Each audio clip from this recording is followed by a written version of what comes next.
Okay, almost done. Sir, I need to let you know something regarding your previous episode. You mean my Muzzy blog? Precisely. You see, I've been receiving data from social media that on January 15th, a couple weeks ago, you gave Huey Toonmore the idea to review Muzzy as his first review of 2025. Yes, I'm guilty as charged. And believe me, I was surprised too when Huey told me that he was going to review it after I shared the movie with him on Discord. And I'm really crossing my fingers for him. Only 11 months till impact. In the meantime, I still need to share my thoughts on a recent Aardman film that just got released to Netflix. Cue the logo.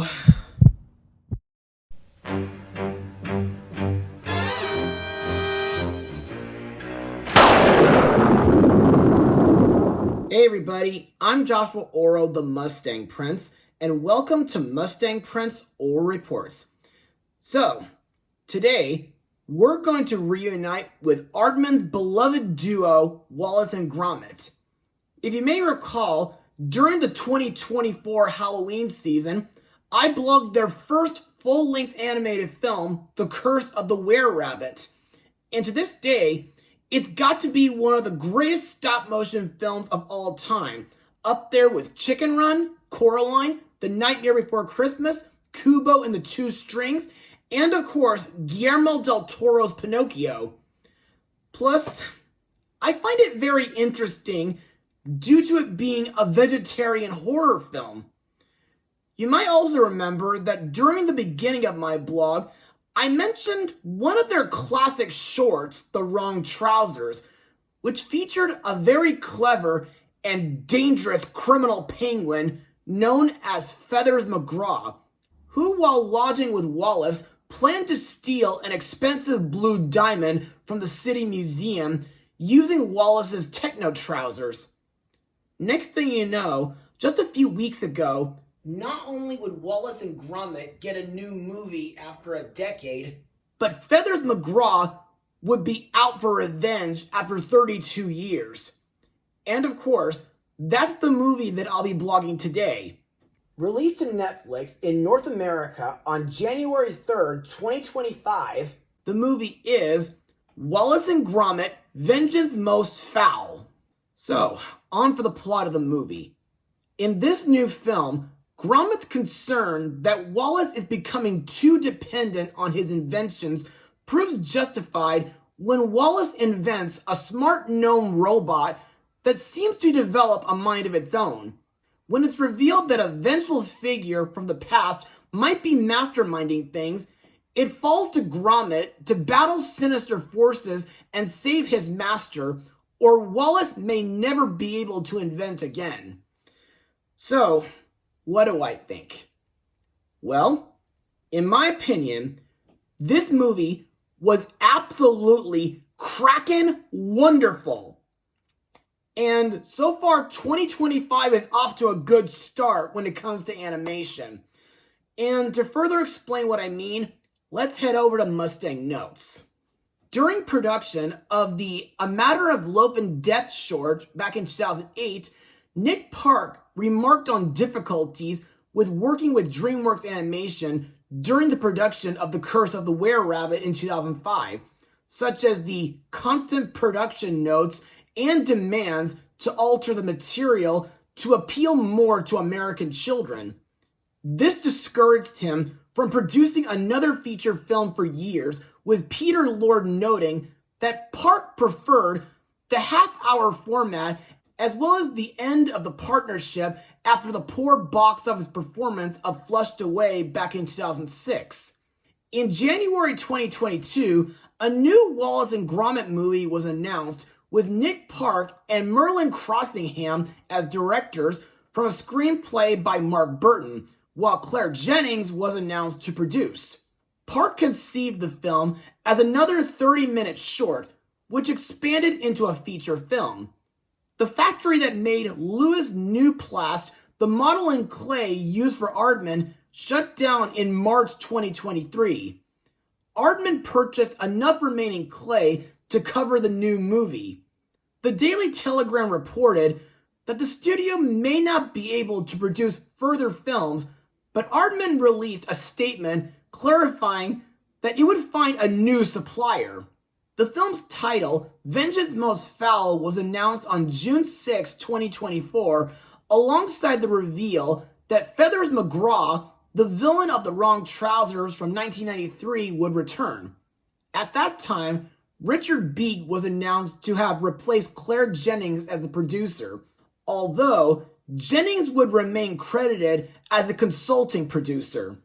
The movie premiered at the American Film Festival on October 27, 2024. It was broadcast on BBC One and BBC iPlayer on December 25th, Christmas Day in the UK, becoming the second most watched UK broadcast since 2022, and it was released on Netflix internationally on January 3rd, 2025. The film holds a 100% rating on Rotten Tomatoes and is currently nominated in the animated feature categories at the Academy Awards, Golden Globe Awards, BAFTAs, and Annie Awards. Now, before we move on, I'd like to remind you viewers that last month I got to participate in the Afternoons with Animat Zoom meeting courtesy of the Orange County Asperger's Support Group. And since we were discussing the animated movies of 2025, Vengeance Most Fowl was the very first animated film we got to talk about. Anyway, what are my thoughts on the animation? Well, in my opinion, the stop-motion animation is absolutely spectacular. Plus, I think it moves really smoothly, like it could easily trick you into believing that it's computer animation. Speaking of which, there are a couple parts that involve a little bit of CGI, like Norbot's vision. As for the story, well, I thought it was very epic, thought-provoking, and humorous. Plus, it feels like a worthy full-length sequel to The Wrong Trousers short. Not to mention the fact that it has a very shocking twist involving the Blue Diamond. And it has a good moral stating that you shouldn't be dependent on technology. Plus, I found it pretty funny that the farmer from the Shaun the Sheep shorts makes a cameo during the final chase scene. And that's all I got for Mustang notes. So let's move on to the characters and their voice actors. Now let's start with our two main characters. Wallace, now voiced by Ben Whitehead, and his beloved dog Gromit.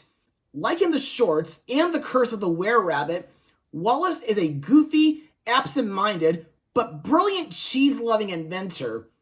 And for his first full film performance as him, I think Ben Whitehead does a brilliant job, as if Peter Sallis never died. Also, I think Wallace's new inventions in this movie are very, very creative.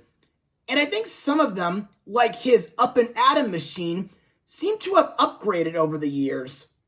As for Gromit, well, he certainly hasn't changed a bit ever since 2008. And like with The Curse of the Were-Rabbit, I think Gromit is very brave, intelligent, and I like his detective skills. Plus, I sort of sympathize with Gromit due to him being bothered by Wallace's increasing reliance on automated technology, which has supplanted nearly every part of their daily routine, including the ability to make a cup of tea or even to just give Gromit a friendly pat on the head.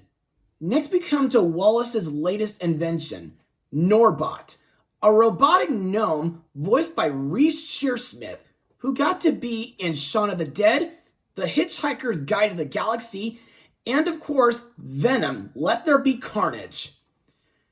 Norbot was invented to help do jobs around the house and garden, and to help several of Wallace's neighbors. In my eyes, Norbot is a little eccentric, but he is very helpful.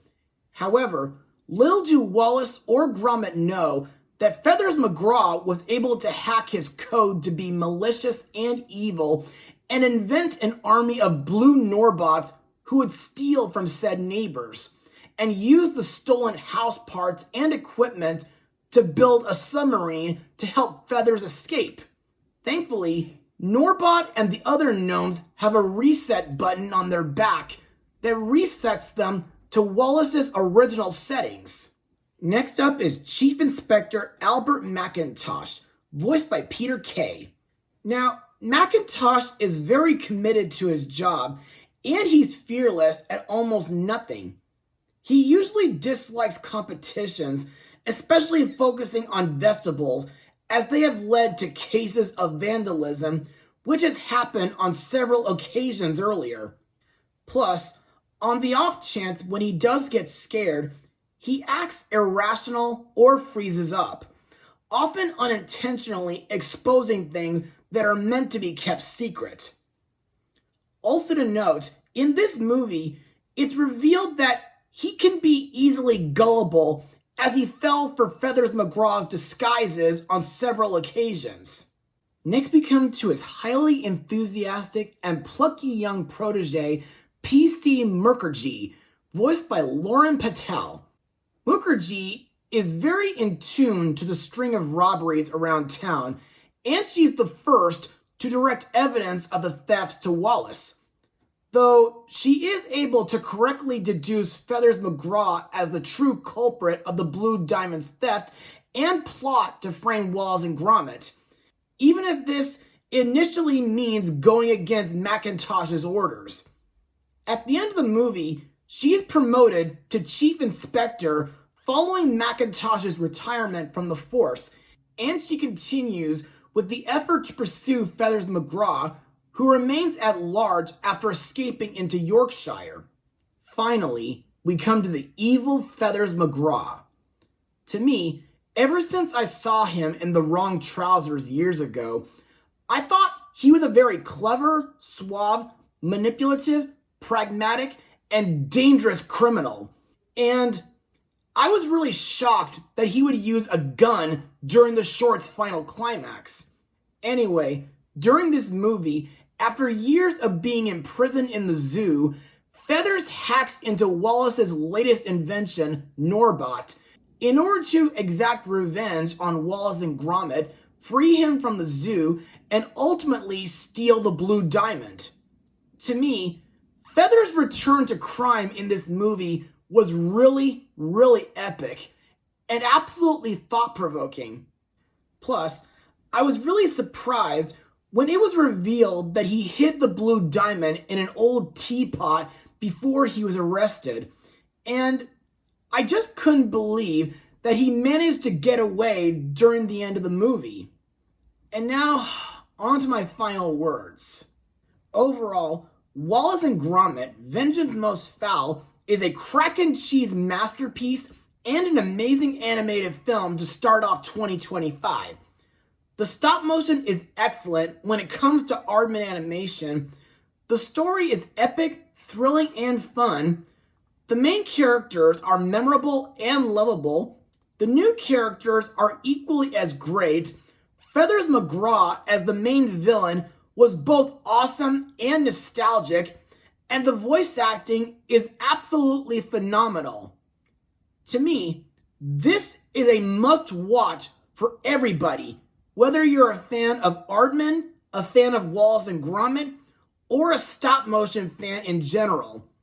So, if you want to watch this movie for yourselves, then be sure to tune into Netflix and share this movie with your friends and family. I give this movie a full Kraken 100%. Well, that's all for now. Be sure to...